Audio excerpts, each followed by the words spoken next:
ఏపీలో ప్రస్తుతం మడత రాజకీయాలు నడుస్తున్నాయి.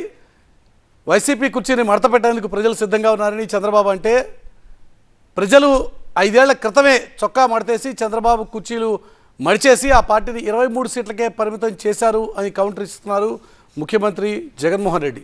మరోసారి చొక్కా మడత పెట్టేందుకు సిద్ధంగా ఉన్నారు అంటూ వైఎస్ఆర్సీపీ కార్యకర్తల్ని ఉత్తేజపరిచే ప్రయత్నం చేశారు రాప్తాడు వేదికగా.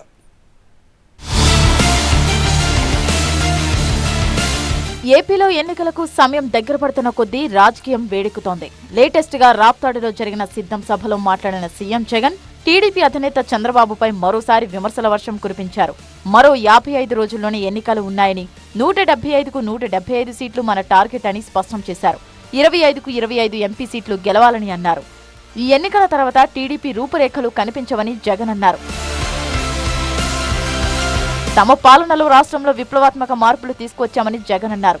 ఈ విషయాన్ని ప్రతి ఇంట్లో వివరించాలని సూచించారు. ప్రజలు ఒక్క ఛాన్స్ ఇస్తేనే ఇన్ని మంచి పనులు చేశామన్న సీఎం జగన్ మరోసారి ఆశీర్వదిస్తే మరిన్ని మంచి పనులు చేస్తామని అన్నారు.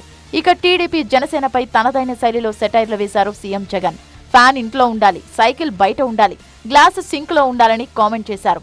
ఫ్యాన్ ఎప్పుడు ఇంట్లోనే ఉండాలి, సైకిల్ ఎప్పుడు బయటే ఉండాలి, తాగేసిన టీ గ్లాసు ఎప్పుడు సింక్ లోనే ఉండాలి. జగన్ మంచి చేయలేదని చంద్రబాబు నమ్మితే పొత్తులు ఎందుకు పెట్టుకుంటున్నారని జగన్ ప్రశ్నించారు. సైకిల్ తోయడానికి ప్యాకేజ్ స్టార్ ఎందుకని ప్రశ్నించారు. 14 ఏళ్లు సీఎంగా ఉన్న చంద్రబాబు పేరు చెబితే గుర్తొచ్చే పథకం ఒక్కటి కూడా లేదని విమర్శించారు.